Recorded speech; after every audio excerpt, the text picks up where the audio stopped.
بسم اللہ الرحمن الرحیم۔ السلام علیکم ورحمۃ اللہ وبرکاتہ۔ حضرت عبداللہ بن عباس رضی اللہ تعالیٰ عنہ آپ نے فرمایا، نبی کریم صلی اللہ علیہ وسلم کی مسجد کے بعد سب سے پہلا جمعہ بنو عبد القیس کے مسجد میں ہوا، جو بحرین کے ملک جواسی میں تھی۔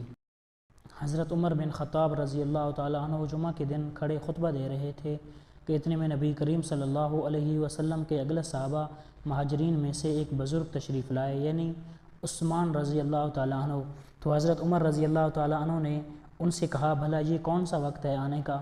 تو انہوں نے فرمایا کہ میں مشغول ہو گیا تھا اور گھر واپس آتے ہی اذان سنی، اس لیے میں وضو سے زیادہ اور کچھ یعنی غسل نہ کر سکا۔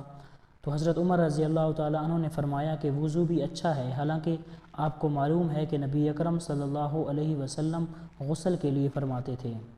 حضرت ابو ہریرہ رضی اللہ تعالیٰ عنہ بیان کرتے ہیں کہ رسول اللہ صلی اللہ علیہ وسلم نے فرمایا کہ اگر مجھے اپنی امت یا لوگوں کی تکلیف کا خیال نہ ہوتا تو میں ہر نماز کے لیے ان کو مسواک کا حکم دیتا۔